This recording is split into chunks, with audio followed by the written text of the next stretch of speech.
तो मैं यहाँ जो भी विराजमान है, जिसके पास मेरी आवाज़ आ रही है, सबके प्रति मंगल कामना करता हूँ कि माँ शारदे की हमेशा हमारे जीवन में कृपा बनी रहे और हम हमारा प्रत्येक काम पूरे विवेक तो चातुर्य के साथ करें और जीवन में आगे बढ़ें।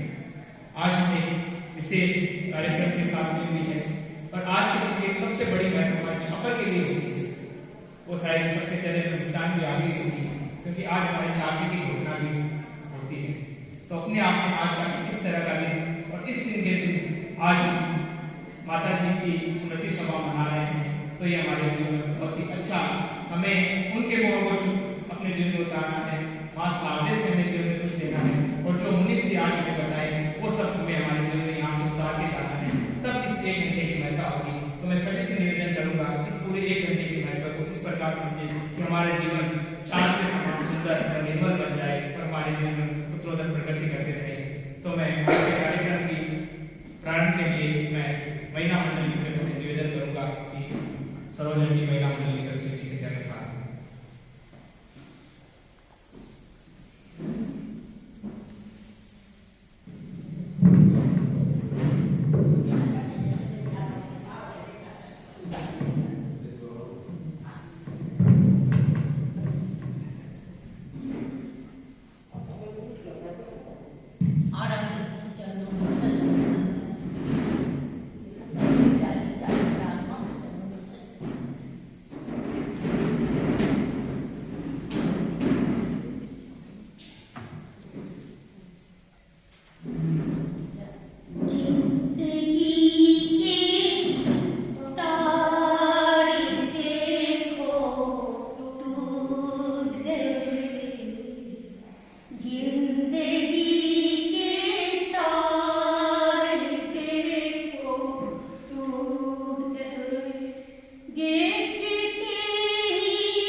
श्रद्धा, संयम, संतोष व समर्पण की प्रतिमूर्ति हमारी मातोश्री श्रीमती जतन देवी नाहटा, विदासन निवासी नतमल जी व भत्तू देवी सेखानी की राजदुलारी व श्री जेठमल जी सेखानी की ज्येष्ठ पुत्री थी।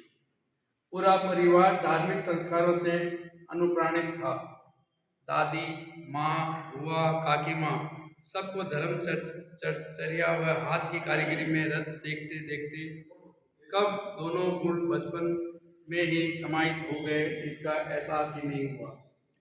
एक बात आप लोगों को निवेदन करूं, मुनिवर, माँ की काकी माँ जिनकी उम्र आज अभी 103 वर्ष की है और उनका संधारा चल रहा है, आज 27वां दिन है उनका संधारे का कलकत्ता के अंदर, वहीं पे गई थी वही माता जी की। नन्ही उम्र से ही साधु संतों के दर्शन करना, सामायिक करना, सत्यों के पास बैठकर ज्ञान कंठस्थ करना, चतुर्मास में परिवार के साथ सेवा दर्शन के लिए जाना, ये सब उनकी धर्म चेतना की अल्पायु से ही विकसित करते चले गए। धर्म और कला उनकी रगों में समा गए, जिसका प्रभाव हमने उनके जीवन के अंतिम क्षणों तक भी देखा। 8 वर्ष की उम्र में अचानक पेट दर्द से पिता का साया सर से उठ गया। 4 भाई बहनों में सबसे बड़ी और छोटी बहन तो सिर्फ 2 महीने की थी। उस वक्त परिस्थितियों ने उन्हें कर्मठ, सहनशील व लविंग व्यक्तित्व बना दिया। चारों भाई बहन, दादा दादी व काका श्री जीवराज जी सेखानी की छत्र छाया में प्यार और दुलार के माहौल में बड़े होने लगे। बढ़ती उम्र के साथ दादा दादी ने योग्य वर की तलाश शुरू की। 16 वर्ष की अवस्था में छापर निवासी तखतमल जी नाहटा के पुत्र व पदमचंद जी नाहटा के द्वितीय पुत्र श्री मानचंद जी नाहटा से प्राणी ग्रहण संस्कार हुआ। ससुराल भी धार्मिक संस्कारों से अनुप्राणित था, साथ ही कड़ा अनुशासन भी था। जब तक बहुएं दर्शन समाहित नहीं करती, तब तक उन्हें नाश्ते की अनुमति नहीं होती थी।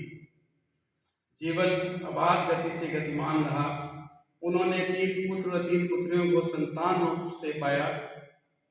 पिताजी व्यापार में कलकत्ता व नेपाल दोनों ही देशों में सक्रिय रहे। नियति के आगे हम सब लाचार हैं। 57 वर्ष की अल्पायु में अचानक हार्ट अटैक से उनका शरीर शांत हो गया। पिताजी का शरीर 57 साल की उम्र में ही शांत हो गया था, आज से करीब 32 साल पहले। माँ उच्चतम मूल्यों व धार्मिक संस्कारों का प्रणयन करने में व्यस्त हो गई। धर्म का आलंबन दे वे सांसारिक दायित्वों का निर्वहन करती रही। उनमें हिम्मत और हौसले का अद्भुत संगम था। सरलता व सहजता उनके आभूषण थे। मुस्कुराहटों से उनका चेहरा सदा ही रोशन रहता। साधु संतों के आगमन पर तो उनका उत्साह देखने योग्य होता। पाँव में जैसे गुरु बन जाते। प्रतिदिन सेवा, सामायिक त्याग, प्रत्याख्यान उनकी दिनचर्या में शामिल थे। तपस्या, 13 तक की तपस्या, 8 तक की लड़ी, बेला तेला चोला पंचोला, सावन भादों में कई बार एकांतर तप साधना। 9 वर्ष की उम्र में आजीवन जमीकन का त्याग, अदरक को छोड़कर। पिछले वर्ष से अदरक का भी त्याग था। संवत्सरी के दिन 8 कोरिया पोसा, दिन में 3-4 सामायिक का नित्य क्रम था। जब बहुओं ने गृहस्थी संभाली तो वे क्राफ्ट व धर्म ध्यान में अपने समय का सदुपयोग करने के लिए तत्पर रहती। जो भी उनसे मिलता वह उन्हें अपने बच्चों के सदस्य ही प्रिय लगते। वे काठमांडू के जैन महिला मंडल में 4 वर्षों तक सलाहकार के पद पर भी पदासीन रहे।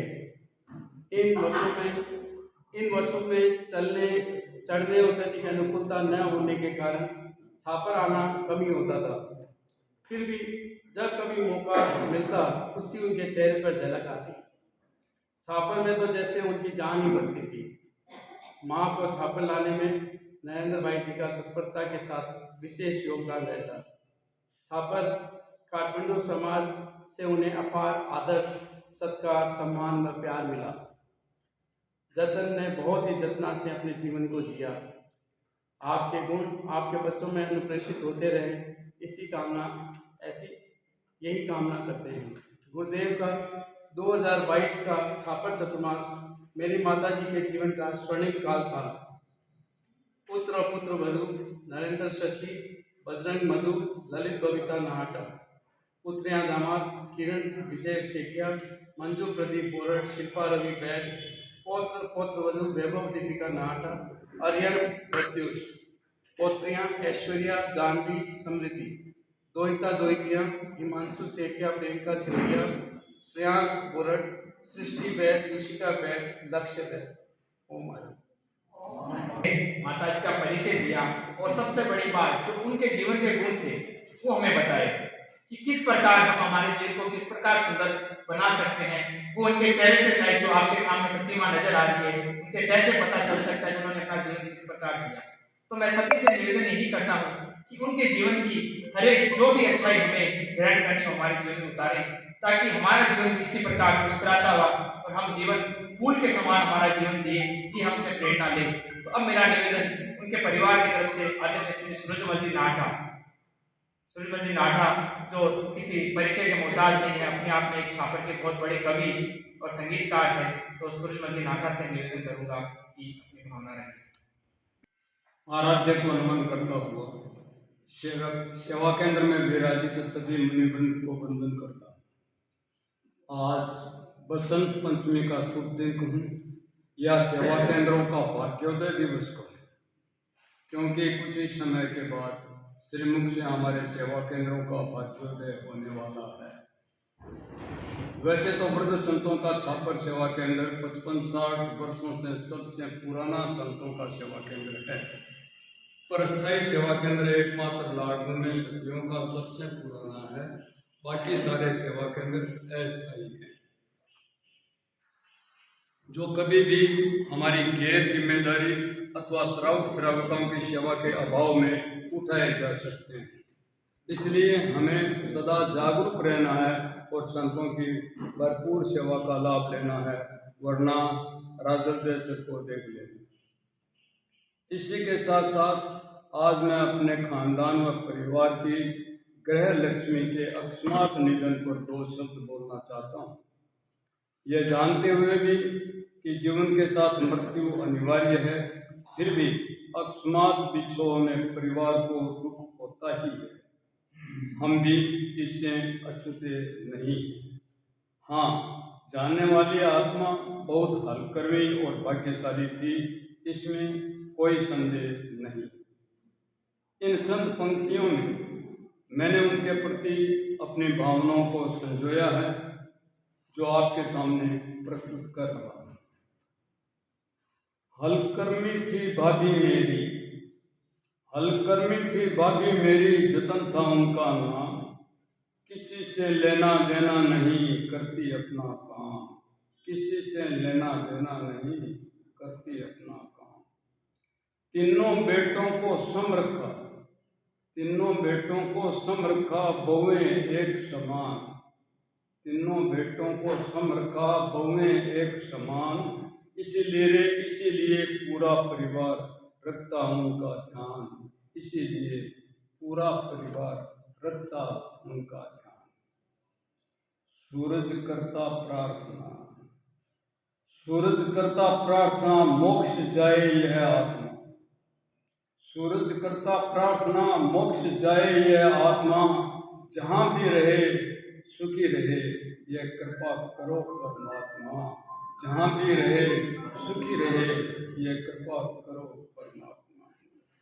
एक दिन जानना सबको है, एक दिन जाना सबको है, पर ऐसी आए मौत, कष्ट न भोगे तुरंत बुझ जाए जो दिवले की जोत, कष्ट न भोगे तुरंत बुझ जाए जो दिवले की जोत, जो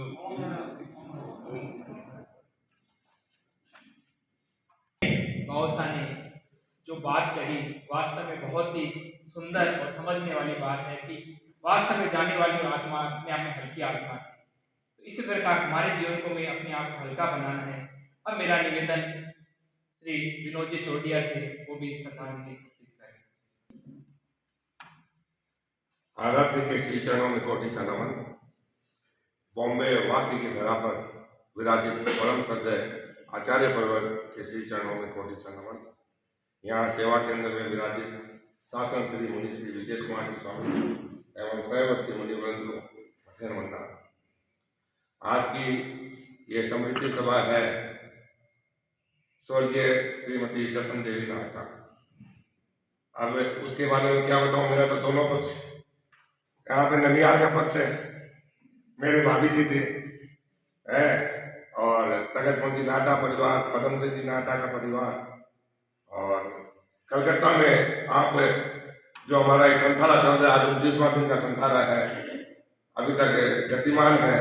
और उस संथारे में अपने काकी जी को वहाँ पर भजन कीर्तन सुनाने के लिए, साता पहुँचाने के लिए, कि उनका संथारा जो श्रावक का 3 मनोरथ होते हैं उसमें एक मनोरथ संथारा है, और उसमें उनको मतलब भजन कीर्तन अपनी सहभागिता उन्होंने वहाँ पे दर्ज कराने के लिए वो दिल्ली से वहाँ पहुँची।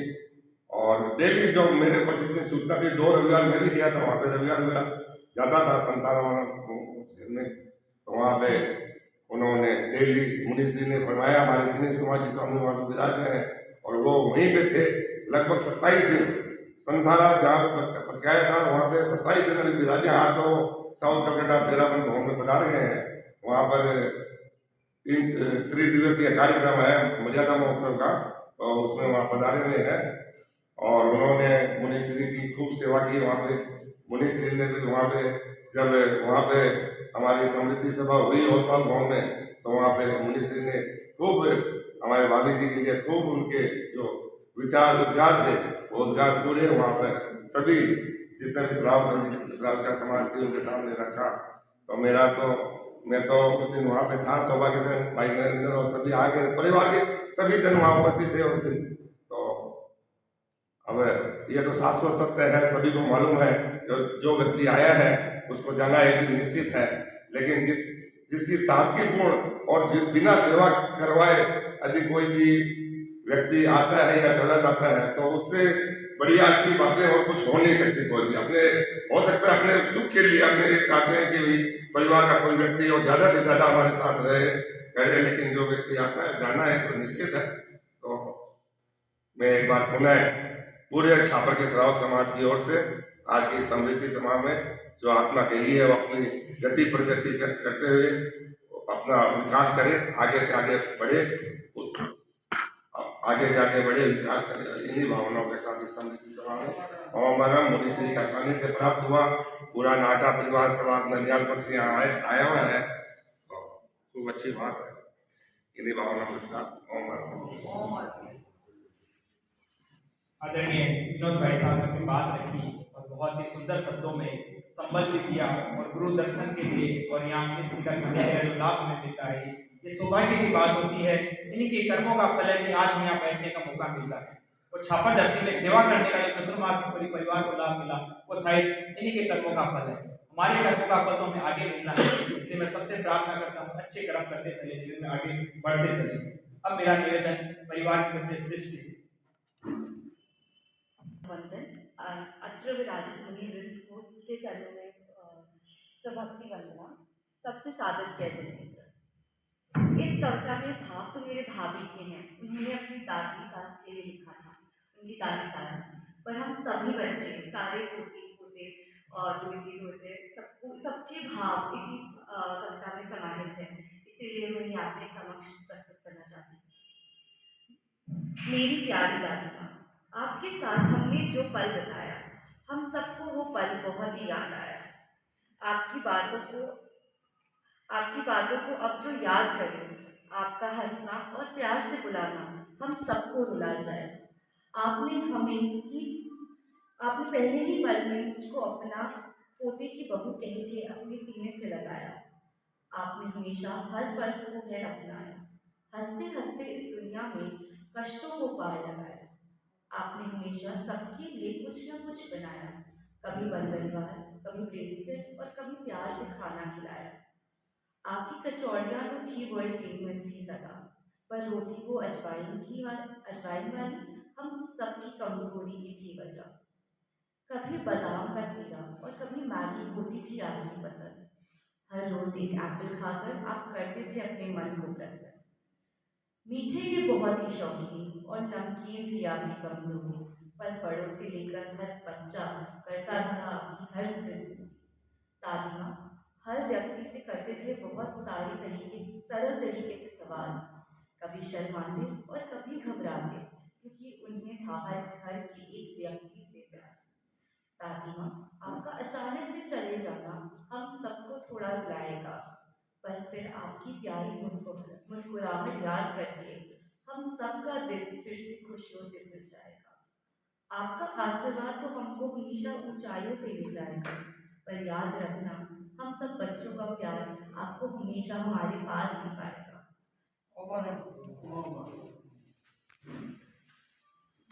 बहुत ही सुंदर शब्दों में सिस्टर ने दादी माँ की बातें बताई और ये कहते हैं कि एक छोटी सी बात अगर बहुत गहरी बात है कि ईश्वर से यही प्रार्थना करो, अपने जीवन से यही प्रार्थना करो कि जब तक मैं बनूं जीवन के सब शौक पूरे करूं। ये चीज उनके जीवन से हम सीख सकते हैं कि उन्होंने समय के साथ अपने जीवन को परिवर्तित किया। कहते हैं कि मॉडर्न नहीं बन सकते, शायद दादी साहब पूरे मॉडर्न थे और समय के साथ अपने आप को अपडेट करते रहे। तो इसी प्रकार हमें भी हमारे जीवन को समय के साथ अपडेट करते रहना चाहिए। अब मेरा निवेदन महिला मंडल की तरफ से देवव्रता भाई श्री चरणों सभक्ति वंदन। अत्र विराजित शासन श्री मुनि विजय कुमार जी एवं समस्त चरित्रात्माओं के चरणों में मेरा सभक्ति वंदन।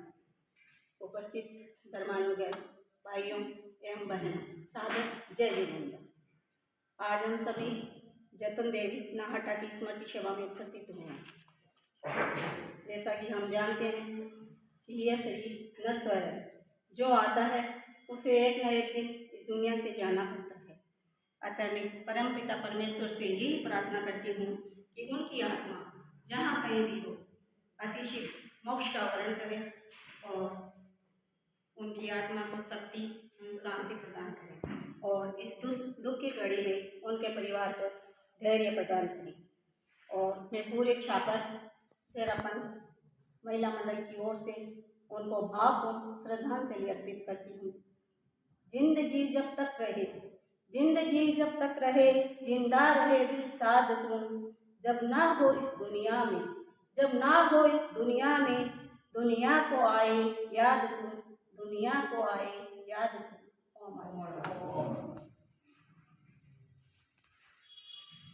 महिला मंडल की तरफ से आपने श्रद्धांजलि दी और ऐसी महिला से हमें हमारे जीवन में सीखना चाहिए। हर महिला को सीखना चाहिए किस प्रकार चेहरे के हमेशा मुस्कुराहट बरकरार रहनी चाहिए।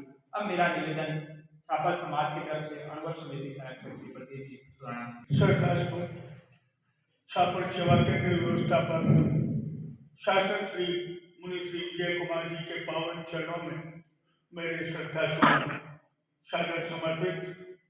वंदनीय मुनिवृंद, उपस्थित अष्टमाचार्य पूज्य श्री कालूगणी की जन्मधरा के श्रावक श्राविका का समाज और आज विशेष रूप से उपस्थित छापर का नाहटा परिवार। आज स्वर्गीय जतन देवी नाहटा की स्मृति सभा का आयोजन भिक्षु साधना केंद्र में। मैं इतना अवश्य कहूँगा कि नाहटा परिवार संघ एवं संघपति के प्रति समर्पित निष्ठावान परिवार रहा है और नाहटा परिवार की अनेक उपलब्धियां हमारे छापर समाज को जहाँ मिली वहाँ तेरा पंथ धर्म संघ में 20 परिवार का विशिष्ट स्थान है। इस परिवार के अनेक सदस्य आचार्य की नजर में जहाँ उपाधि से अलंकृत है वहाँ सेवा के मामले में इनका विशेष स्थान रहा है। और जहाँ तक स्वर्गीय जतन देवी नाहटा का प्रश्न है, एक ऐसी दृढ़ स्वाभिमानी श्राविका जिसने अपने परिवार को एक दौर में बांध के रखा और संघ एवं संघपति के प्रति समर्पित रहने की जिन्होंने प्रेरणा दी, ऐसी सशक्त महिला को मैं अपनी ओर से तेरापन सभा का प्रवक्ता होने के नाते, अनुवर्ग समिति का संरक्षक होने के नाते अपनी ओर से श्रद्धा अर्पित करता हूँ और यह आशा करता हूँ कि नाहटा परिवार ही नहीं, हम सभी छापर के श्रावक का समाज उनके गुणों का आकलन करते हुए उनके बताए मार्ग पर चले। ओम भाई साहब ने श्रद्धांजलि देते हुए अपने आप को उनके गुणों को जीवन में उतारने की प्रेरणा दी, तो मैं सभी से निवेदन करता हूँ कि उनके गुणों को जीवन में उतारें। अब मेरा निवेदन परिवार की तरफ से भाई मंजू और से अंतर विराजित मुनि श्री विजय कुमार जी एवं अन्य चारित्रात्माओं को मेरा वंदन। समर्पित है मेरी माँ।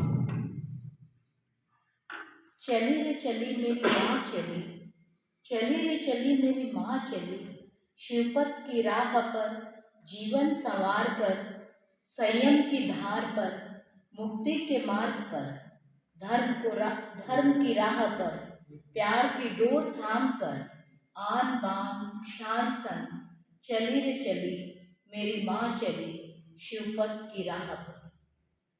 जीवन की कठिन राहों पर चलकर धैर्य की पतवार थाम कर सहजता से जीवन जीकर समता की डगर अपनाकर सरलता की प्रतिमूर्ति बनकर स्वाभिमान की राह पकड़कर प्यारी सी नानी दादी पद पाकर आन बान शान लिए चली रे चली मेरी माँ चली शिवपत के मार्ग पर मुक्ति की राह पर। यदि माँ के कुछ गुणों को भी हम अपना लेंगे तो हमारा जीवन भी संवर जाएगा। परिवार की तरफ से अपनी भावना भी रखी और गीतिका के द्वारा अपनी बात भी रखी, तो हमारे जीवन को सुंदर बनाते हुए अब मेरा निवेदन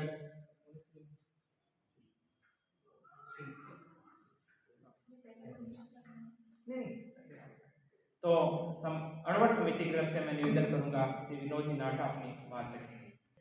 जैसे कि नाम से विदित है, जतन देवी नाटा की स्मृति में हमारे नाटा परिवार की ऐसी धरोहर जिसकी आज स्मृति सभा मनाई जा रही है, तो ज़्यादा समय अपनी तीव्रता से पढ़ रहा है, वक्ता बहुत है, ज़्यादा समय नहीं लेता हूँ। मैं माता जी के नाम की व्याख्या या अंतर्निहित व्याख्या समझते हुए अपने जैसे पुराने पत्राचार में लिखते थे, शरीर का जतन जापता रखीजिए, तो यह जो माँ का नाम जतन है, इस शब्द को अपने जीवन में उतार के सभी परिवारजन और जो इनके सानिध्य में संपर्कशील में रहा, इनके आदर्श को ढूंढ इसी तरह जैसे संघ और संस्कृति प्रति निष्ठा और जो भावनाएं अपनी अक्षुण बनाए रखनी है, उसी आशा और विश्वास के साथ आप अपने इस नाम की व्याख्या समझते हुए अंतर्निहित करें। जय हिंद, जय। जैसे खूबी है कि कोई नाम को किसी शब्द को पहले पकड़ते हैं पॉइंट को, तो उन्होंने शब्द के नाम की व्याख्या में बता दी। अब मेरा निवेदन परिवार की तरफ से भाई शिल्पा से कि अपनी पूरी बात और अपनी जो भावना है बहन शिल्पा।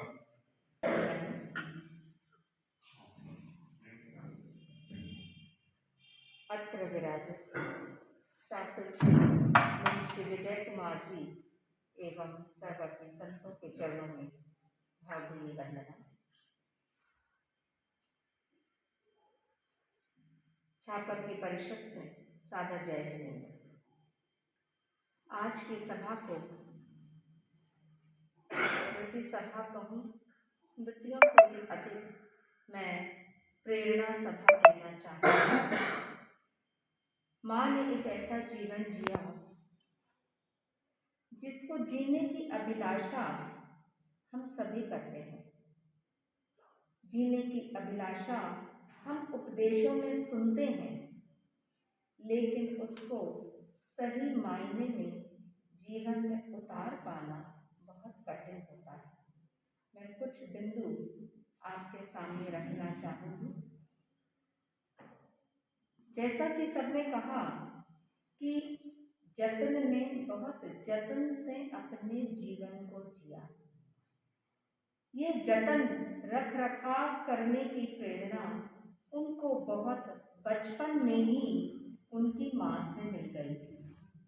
ये बात मैं आपके साथ इसलिए साझा कर रही हूँ कि किस प्रकार हम माँओं का दायित्व एक बच्चे के गर्भ में आने से पहले शुरू हो जाता है, और बचपन में हम अपने बच्चों को क्या संस्कार देते हैं, क्या सौगन इत्यादि करवाते हैं, क्या हम धर्म की प्रेरणा उनको देते हैं, वह उस व्यक्तित्व की फाउंडेशन नींव बन जाता है। तो माँ ने कहा था कि पता है तुम्हें आलू बहुत पसंद है, पर बेटा क्या होगा, समीकरण खाने में बहुत अधिक दोष लगता है। और उन्होंने कहा फिर भी परिवार की कोई ऐसी परिस्थिति रहे, किसी का बहुत जोर रहे, तो तुम जमीकन का प्रयोग कर सकती हो। सब प्रकार की खुलावट रखा दी थी, लेकिन फिर भी माँ ने आजीवन जमीकन का त्याग पाला, बहुत जागरूकता के साथ पाला, और परिवार ने बहुत सहयोग दिया। कहीं पर भी किसी ने कहा नहीं कि आप ऐसा क्यों कर रहे हैं। तो जहाँ स्वयं की इच्छा शक्ति प्रबल होती है वहाँ पर धर्म ध्यान त्याग सब कुछ निभ जाते हैं। हम लोग बहुत सरलता से कह देते हैं भाई संभव नहीं है, लेकिन जहाँ खुद का विल पावर स्ट्रांग होता है वहाँ संभव हो जाता है। दूसरी बात, हम सब अक्सर कहते हैं हमें याद नहीं होता, इस उम्र में बचपन में हमें याद हो जाता था। मेरी माँ 86 वर्ष की अवस्था में उन्होंने मतृनिंदा में अभी पद्मावती आराधना लगभग 80 पद्य उसके कंठस्थ कर दिए थे और उनका यह क्रम निरंतर चलते रहता था। पूर्व में उन्होंने शील किला बाढ़ कंठस्थ करी थी, आराधना की कई ढालें उनको आती थी, नई ढालें भी उनको सीखने का शौक था, उनको गाने का बहुत शौक था।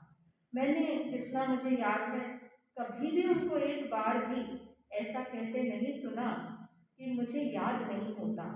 बचपन में याद होता था, ये बातें वो नहीं करती थी। उनके जीवन में एक लक्ष्य निर्धारित होता था कि अब मुझे ये याद करना है। शिल्पा, अब मैं ये याद कर रही हूँ, ये मेरा भजन सुन लो, कंठस्थ किया था, पक्का है क्या, कहीं अशुद्धि तो नहीं आ गई। और उनकी इस आदत में ही शायद मेरे भीतर में, जो मैं आज आप लोग कई लोग जानते होंगे मैं भक्तामृत सिखाती हूँ या उसकी विवेचना करती तो गुरुदेव की पुस्तकों का ही वाचन हूँ, लेकिन उसका बीज मेरी माँ ने ही बो दिया था। मैं बहुत छोटी थी, माँ कहते थे भाई मारो भक्तामृत सुन ले, देख ले शुद्ध तुम्हें। संस्कृत का शब्द है, कभी अशुद्ध तो को नहीं आगे नहीं मारे। प्रतिदिन वो भक्तामृत सिखाती थी, रोज सुनाते सुनाते कब उन्होंने मुझे भक्तामृत सिखा दिया। शादी से पहले उन्होंने मुझे कहा श्रावक संबोध जरूर याद करो। गुरुदेव तुलसी की अंतिम कृति है, गुरुदेव कहा करते थे कि इसको हर श्रावक को ये कंठस्थ होना चाहिए।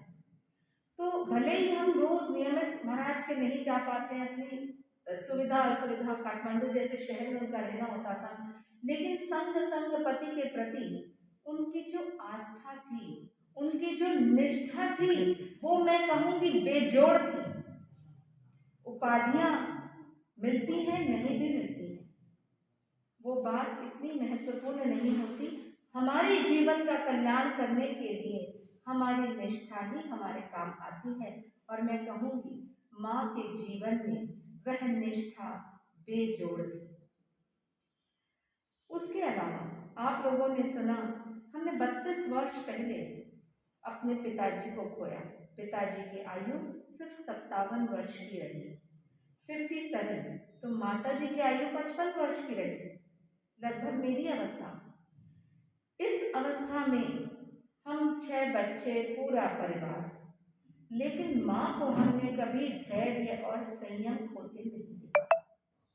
और मुझे लगता है इतनी सजगता से, इतने शांत स्वभाव से उन्होंने हमारा लालन पालन किया। बचपन से लेकर मुझे अब तक याद नहीं कि माँ ने बहुत कभी क्रोध किया हो, कभी थप्पड़ लगाई हो या बहुत उत्तेजित हुई हो। इस प्रकार का माँ का स्वभाव नहीं था। तो एक माँ बहुत महत्वपूर्ण व्यक्तित्व होती है। वह जैसा जीवन जीती है, हम संस्कारों की बात करते हैं, संस्कार माँ को देखते देखते हमारे भीतर में प्रवेश हो जाते हैं। माँ को संस्कार देने नहीं, स्वयं जीने पड़ते हैं। ऐसा मैंने अपनी माँ से सीखा। तो बहुत ही शांत धर्म उनके जीवन में, और लगभग इन 32 वर्षों के एकाकीपन में भी उन्होंने कभी किसी प्रकार की शिकायत नहीं करी कि मेरा मन नहीं लगता, मेरे पास कोई बैठते नहीं, किसी भी प्रकार की शिकायत नहीं। सदा वह अपने आप को व्यस्त रखना जानती थी, पूरा दिन वो स्वयं से व्यतीत करना जानती थी। चाहे धर्म की पुस्तकें पढ़ने का उनको बहुत शौक था, जैसी अनुकूलता रहती थी दिन की 2, 5, 7 सामायिक को करती थी, नित्य नियम उनका चलता था। लेकिन उसके अलावा भी वह आर्ट क्राफ्ट करके, पुस्तकें पढ़ के और लिखने का भी शौक था, करके अपना समय बहुत अच्छा जीवन उन्होंने जिया। और मुझे लगता है उसी के फलस्वरूप शायद उनके जो अंत के 15 दिन बीते वह भी बहुत ही अच्छे। कहते हैं कि अंत समय में धर्म सुनाना चाहिए। मुझे लगता है माँ ने माँ इतनी स्वाभिमानी और स्वावलंबी थी कि उन्होंने धर्म सुनाने का मौका भी किसी को नहीं दिया। कहती अवश्य थी कि ये ढाले अंत समय में सुनानी चाहिए, कोई ऐसा अवसर पड़े तो मुझे धर्म जरूर सुनाना, मुझे हॉस्पिटल मत ले जाना, मुझे धर्म सुनाना। लेकिन धर्म सुना रही थी अपनी काकी को तो खुद भी सुन रही थी, और उन्हीं भावों में 15 दिन तक रहते रहते मुझे लगता है बहुत ही निर्मल भाव में आपने अपना आयुष्य पूर्ण किया है। इसी के साथ मैं अपनी वाणी को विराम देती हूँ। शिल्पा ने जो बातें बताई, वास्तव में अब शब्द नहीं है मेरे पास में कि मैं कोई शब्द कहूँ। अपने आप में संपूर्ण जीवन सीखना है तो माँ जी के जीवन से हमें सीख लेना चाहिए। और जिसका साक्षात कहते हैं कि पानी के अंदर अपना चेहरा साफ दिखाई देता है, तो सब बच्चों में माँ जी के गुण दिखाई देते हैं। तो मैं तो अनंत शक्ति से यही प्रार्थना करता हूँ कि माता जी के गुण हमारे जीवन में आ जाए और हमारा जीवन पानी के समान निर्मल बनता हुआ बहता रहे। आज बहुत सारी खुशियाँ, बहुत सारी चीजें हमें मिलने की है, तो सबसे पहले मैं उससे निवेदन करूंगा कि बसंत पंचमी का दिन है, मुनिश्री के मुखारबिंद से जो हमें शब्द मिले वो हमारे जीवन में माँ सरस्वती के आशीर्वाद के समान फलित हो और हमारा जीवन हमेशा फूल के समान निर्मल, इस प्रकार हजारे फूल आज पीले रंग की महत्ता है, पीले रंग के फूल का महत्व है। तो भगवान की जैसे हमारी जीवन में उत्तरोत्तर प्रकट करते रहे, हमारे जीवन में अच्छा बनाए। अब मेरा करवत निवेदन शासन श्री मुनिश्री विजय कुमार जी स्वामी।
जीवन जन्म और मृत्यु इन दो धाराओं के बीच में चलता है। जन्म के साथ में मृत्यु जुड़ी हुई है और मृत्यु के साथ में फिर जन्म और मृत्यु दोनों जुड़े हुए हैं। उसके बीच हम जीवन को जीते हैं। जीवन को जीना हम किस ढंग से कौन किस ढंग से जीता है यह उस पर निर्भर करता है और उसके आधार पर उसकी आगे गतिविधि निश्चित होती है। आज हमने बहन जेतन के लिए कहा था कि भाई ने बहुत बातें सुनी और ऐसा लगता है कि उनका जीवन गुणों का गुलदस्ता है। अभी बताई बातें कुछ भाइयों ने भी बताई, ऐसा लगता है कि उन्होंने अपने जीवन में बहुत कुछ अर्जित किया। मैं अर्जित करने की बात कह रहा हूँ, इसका मतलब यह नहीं कि धरती की बात कह रहा हूँ। उन्होंने अपने जीवन में धार्मिक भावनाओं को प्रश्रय दिया और अपने जीवन में जो कुछ अर्जित किया वो बड़ा अमूल्य अनमोल खजाना उन्होंने अपने जीवन में संग्रहित किया। और अभी सुन रहे थे, कल मुझे बताया भाई ने, नरेंद्र भाई ने बताया कि महाराज उनकी सोच बड़ी विचित्र सकारात्मक सोच, जो बात उन्होंने कल मुझे बड़ी महत्वपूर्ण लगी। उन्होंने कहा कि माँ की सुनने की क्षमता कम पड़ गई। तो हमने कहा कि आप मशीन लगा दें, मशीन की व्यवस्था कर दें। उन्होंने कहा कि भाई मशीन की क्या जरूरत है, कोई जरूरत नहीं है। ऐसे कब सुनते हो मेरे कर्म कब बंधेंगे। अच्छा कब सुनते हो मेरे कर्म कब बंधेंगे, ये क्या यह पॉजिटिव सोच, सकारात्मक सोच। व्यक्ति हर स्थिति में सकारात्मक सोचता है तो नहीं तो वो आराम से मशीन के लिए तैयार हो जाती कि तुम्हें मुझे मशीन की जरूरत नहीं है। इतनी बड़ी बात। इसके अलावा कितने त्याग, तपस्या, संयम, जैसे देखा जाए तो हमारे जीवन की अमूल्य निधि नहीं है। और जो निधि अर्जित करते हैं, जो संग्रह करते हैं, इसको तो सबको छोड़ करके जाना है, निश्चित रूप से छोड़ करके ही जाना है। किंतु जो अनमोल निधि, धर्म की अनमोल निधि जो आपको मिली है, उसको सुरक्षित रखना, सुरक्षित नहीं उसको वर्धावित करना, आगे से आगे बढ़ाना। मैं मानता हूँ कि वही व्यक्ति कर सकता है जो अपनी आत्मा के प्रति सजग होता है, अपने स्वभाव, अपने स्वरूप को जो समझ लेता है कि मेरा असली स्वरूप क्या है। ये शरीर मेरा असली स्वरूप नहीं है। अनित्यान सर्वनाम विभो देव शाश्वत है नित्यम। वो प्रेम प्रकृति के प्रति हो सकता है, अपने परिवार के प्रति हो सकता है, अपने जीवन के प्रति हो सकता है, सबके प्रति हो सकता है। तो अपने स्वयं को उपहार दें। मैं तो आज के दिन ये प्रार्थना करता हूँ, जिससे आप प्रेम करते हैं उसको उपहार दें, उसको खुशी दें। वो वैलेंटाइन का मतलब है माँ सरस्वती का दिन। जीवन में हम सभी माँ सरस्वती को अपनाना चाहते हैं, सब उनसे कुछ हासिल करना चाहते हैं। तो आज के दिन सबके स्वयं के प्रति मंगल कामना करें। तो जिस प्रकार हम जतन देवी की स्मृति मना रहे थे, उनके परिवार की तरफ से जो आज हमें उपहार मिला है, अभी विजय सिंह जी सेठिया का मेरे पास समाचार आया, अध्यक्ष विजय सिंह जी सेठिया का, कि इस साल के भोजनशाला के प्रायोजक श्री जतन देवी नाटा की स्मृति में मालचंद जी नाटा के सुपुत्रों द्वारा नरेंद्र बजरंग ललित नाटा इस साल के भोजनशाला के प्रायोजक होते हैं 2024-25 के। तो मैं उनके पूरे परिवार के मंगल कामना करता हूँ। इस वर्ष के जो भोजनशाला के प्रायोजक थे बचराज नाटा परिवार, उन्होंने हमें पूरे मन से सहयोग किया, तो उनके प्रति भी मंगल कामना करता हूँ कि सभी के ऊपर मां शारदा की हमेशा कृपा बनी रहे। इसी के साथ में जय श्वेता पतेरावन सभा का एक प्रकल्प चलता है ज्ञानशाला, वो भी छापर की ज्ञानशाला बड़ी सुंदर चलती है। तो ज्ञानशाला के प्रायोजक के रूप में श्री विक्रम चंद्र जी बैल की स्मृति में रतन मथुरे का बैल यूएसए की तरफ से ज्ञानशाला के प्रायोजक इस वर्ष के रहे हैं, तो उनके प्रति में मंगल कामना करते हैं। अब मैं परिवार की तरफ से निवेदन करूंगा भाई नरेंद्र जी नाटा, जो परिचय के मोहताज नहीं है, और नरेंद्र शब्द तो शायद छापर में अपने आप में अलग पहचान है।